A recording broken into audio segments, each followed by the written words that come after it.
Alright. Gotta go to the library, I believe. Jeff's hardware closed down about a year ago. The effects of the foul harvest stretched wide. When there are no crops in the field, tractors don't need fixing. That's a good point. I'm supposed to go to the library, so I'm gonna check out a little bit of the other area just to see. Have you seen Rollo around? No, sorry, Luca. I had my eyes set in dirt looking for beetles. I can't seem to find any. He never came home last night. Do you think it's because it's been colder than normal? I don't see what that have to do with anything. No, the beetles. Do you think the temperature confused their circadian rhythm or something? Who's to say? I'm no beetologist. Just keep an eye out for him, would you? Of course. Alright. I can't do anything with that. Is there anything over here? Oh, maybe? The Valentine mansion loomed over both figuratively and literally. Nope, that's the exact same text it gave before. I was gonna see if anything popped up. After the foul harvest destroyed their wealth and reputation, the Valentines shuttered off their estate from the rest of town. Nope, that's the exact same line of text. But I'm assuming we cannot do anything with this area yet. At all. I have no idea.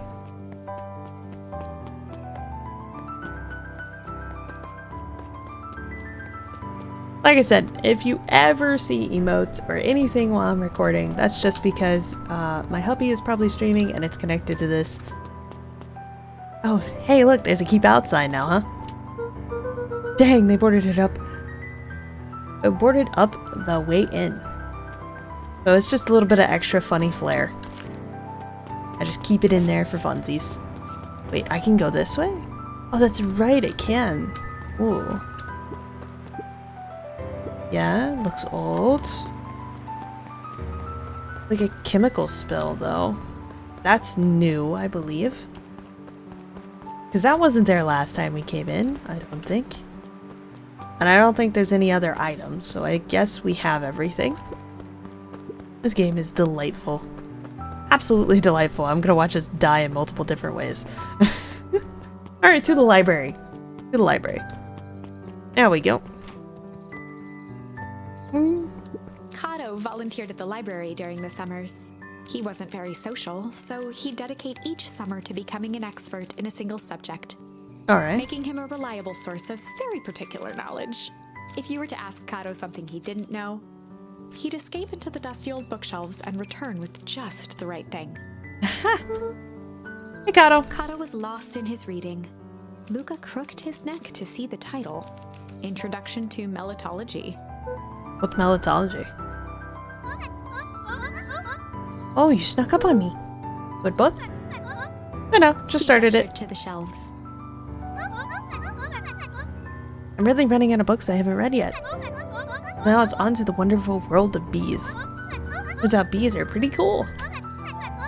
For instance, did you know that around 70% of bee species actually live in the underground tunnels? Or that there are 2 queens in a hive? They will fight... What? They will fight to the death for supremacy. Fight.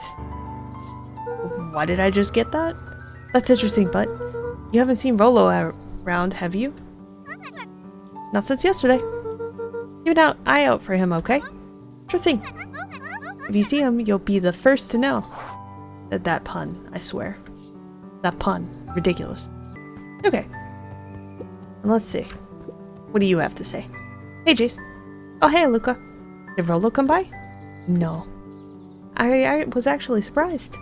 He's usually here on early days with a new issue drops. Rollo's the biggest Hank Atomic fan I know. Besides myself, that is. Well, if he does swing by, tell him to meet me you know where. I don't know where. No, he knows where. Oh. Roger that, Space Cadet. The bottom corner shelf was a dusty array of thick science books. Only one binding was clean enough to read. Cellular Biology and the Chemistry of Mitosis. Okay. Boring. Is that not what we're looking for? Morphological phosphorescence.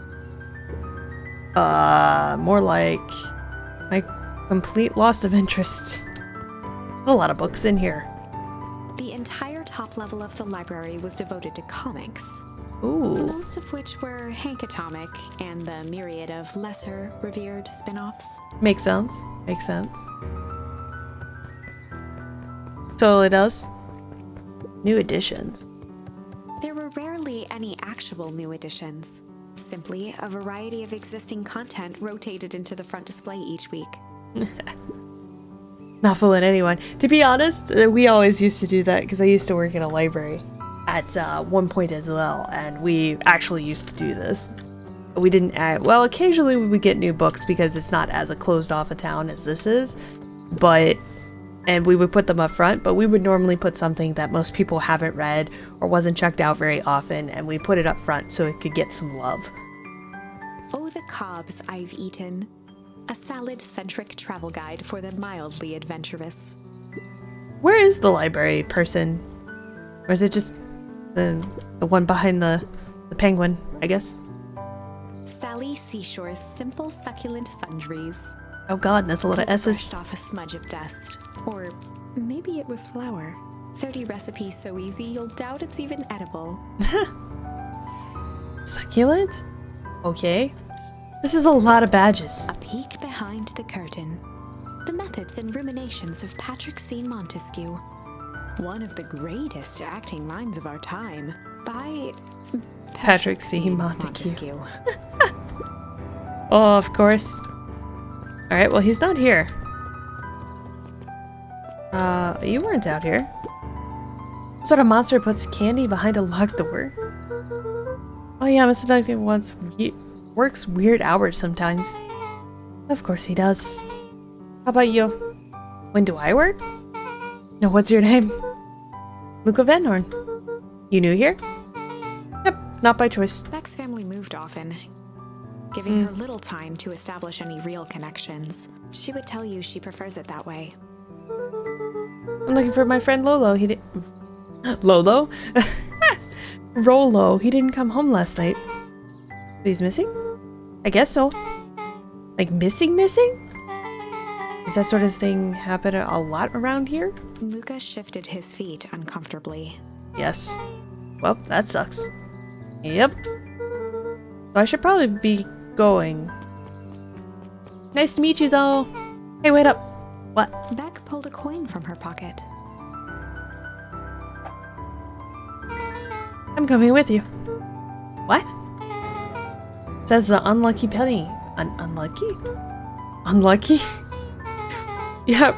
Well, technically, it landed on heads. Leave this kid to find his friend alone. But I always do the opposite.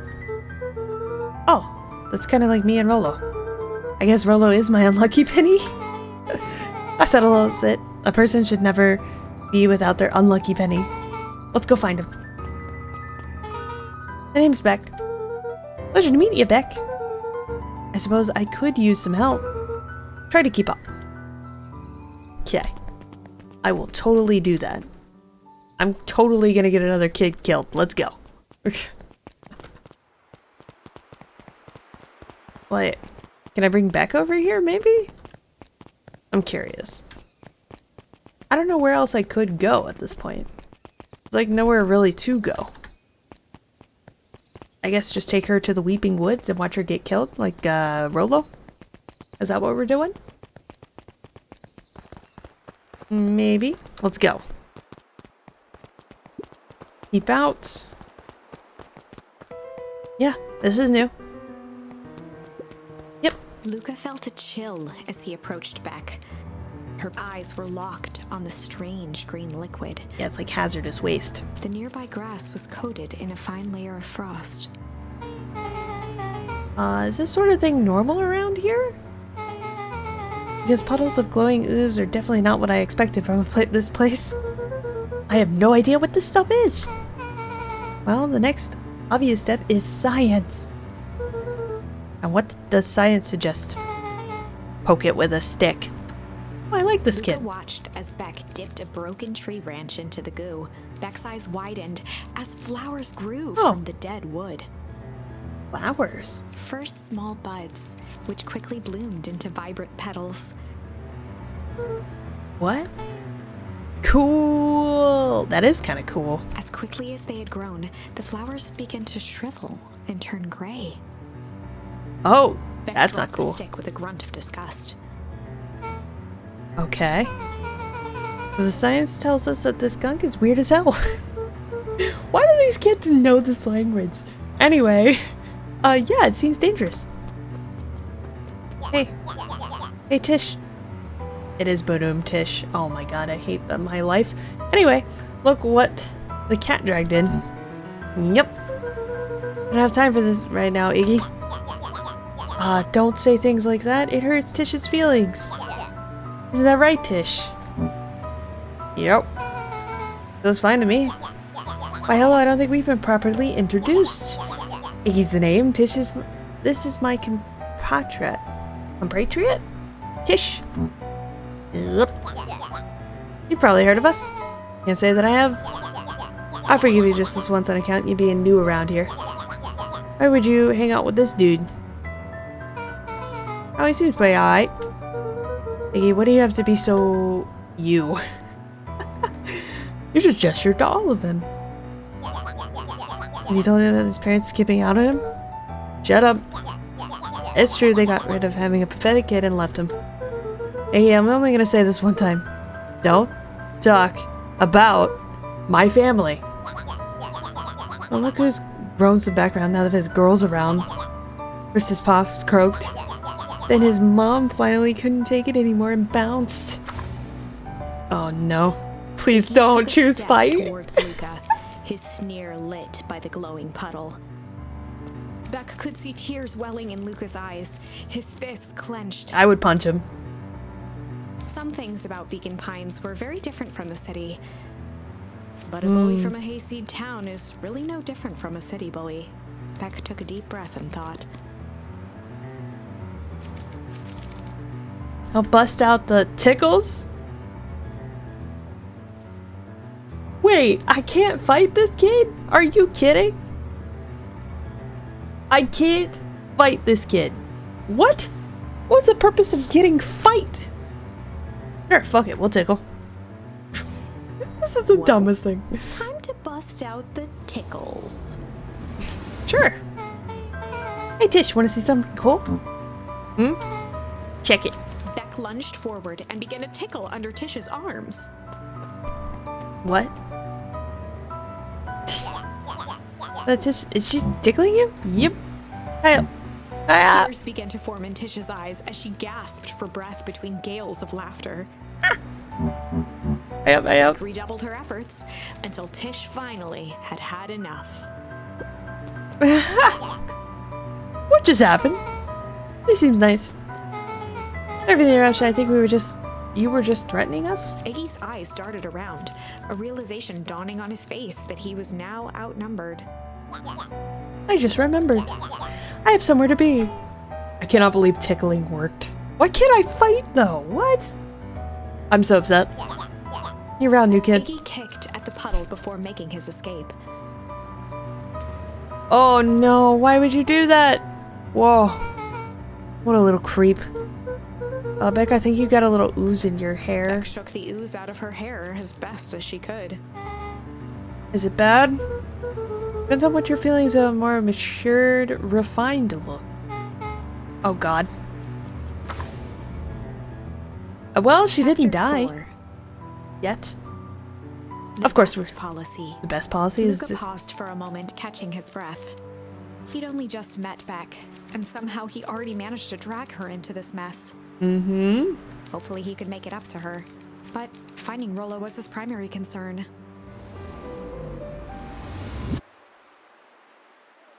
Okay, can I... Oh, so there was... just change and... It says this one can go higher. Oh man, like what is the purpose? I'm curious what Strange is gonna do. I'm really curious.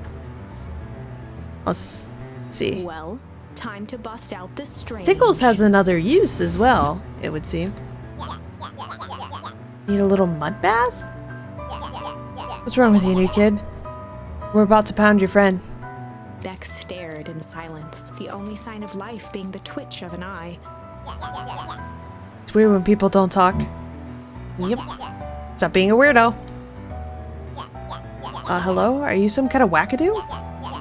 Makes sense wackadoos travel in packs, dude. At the sight of Iggy taunting back, something in Luca snapped.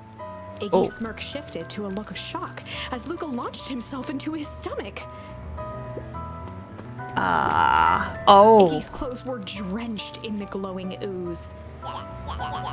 You jerk, my clothes are gonna get ruined. I'm gonna... Iggy's voice began to slur as he struggled to get up. Struggle. I don't feel so good. Oh. Oh no. Oh shit. Yep.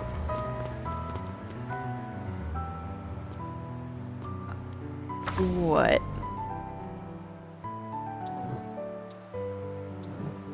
Oh wait. Struggle goes with change?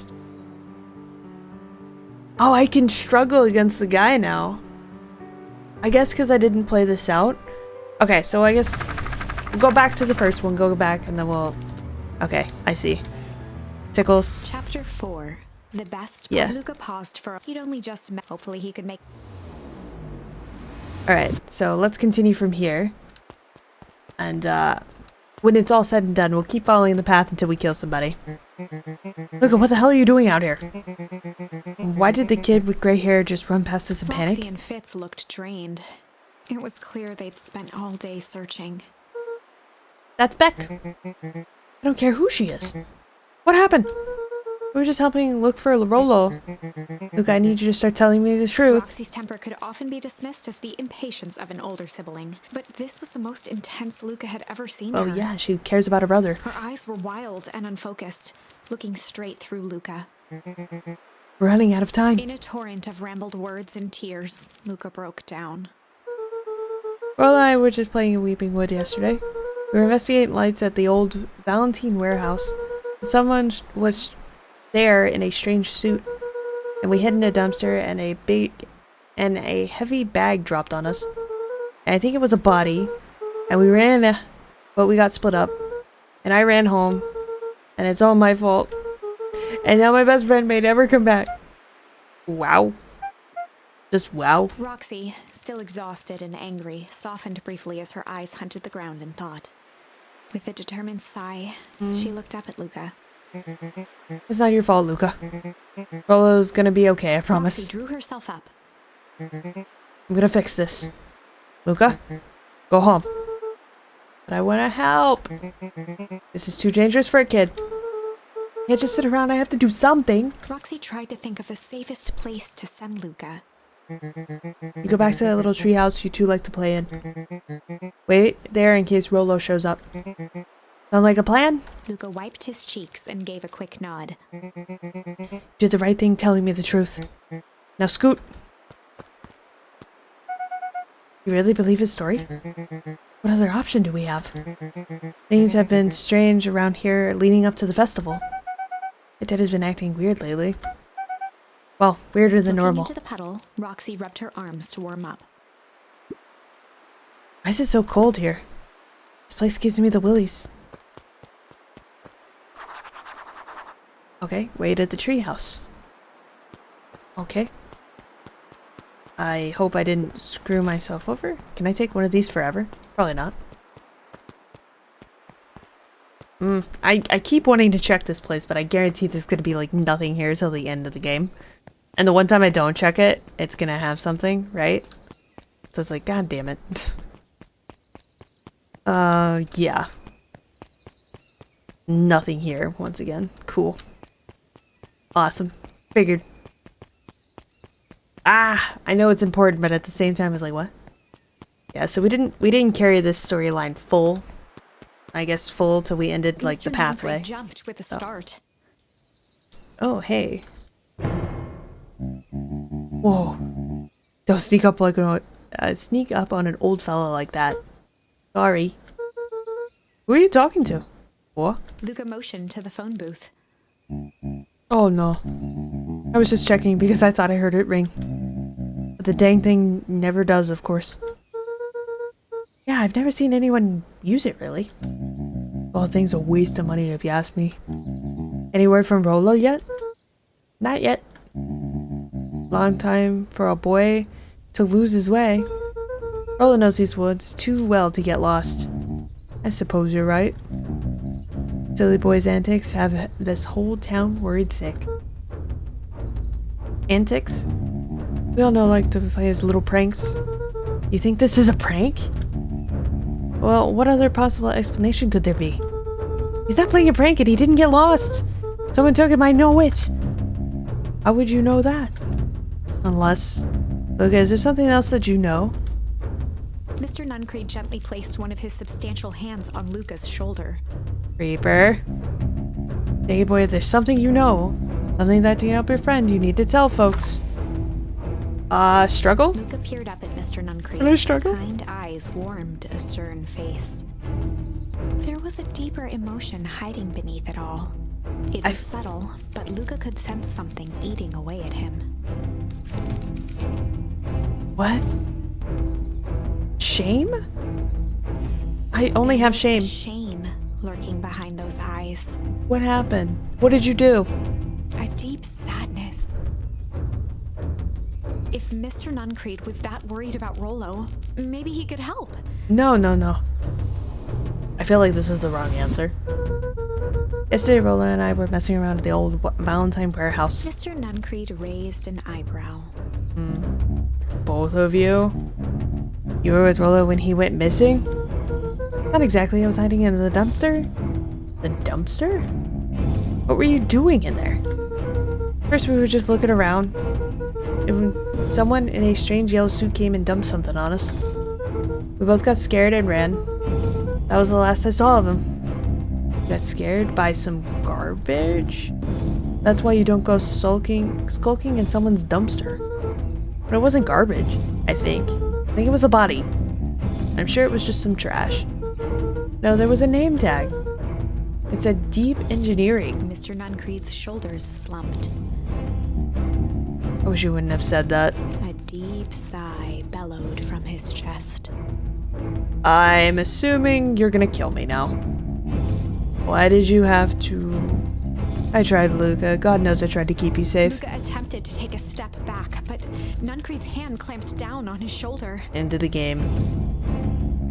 But for the Van Horns, you just can't help yourself, can you? We're all so close to being done with this. With a firm shove, Nuncreed manhandled Luca into the phone booth. What are you doing? It's out of my hands now. What? The door latched shut with a mechanical hiss. Shit. I'm dead, aren't I? As Luca pounded the glass, the floor dropped from under his feet. What? The inside of the phone booth was now a loose capsule plummeting at gravity's whim. Luca winced and pressed his hands to the walls. As he braced for impact, the capsule hurried to a surprisingly smooth stop. He felt a cold rush of air and opened his eyes with hesitance. Two large figures in hazmat suits occluded his view. Luca heard the deep, resigned voice of Mr. Nuncreed over an intercom. He knows too much. Oh my god, you're gonna kill me. I knew it. The end. Wait. Goodbye. No. This isn't the end. Of course not. I know there's still much more. Somehow this went wrong. Okay, let's try something else. Okay, so this was all I had was shame. Right? Windows to the soul, I guess. Alright. Another ending route. A little messed up if you ask me, but alright.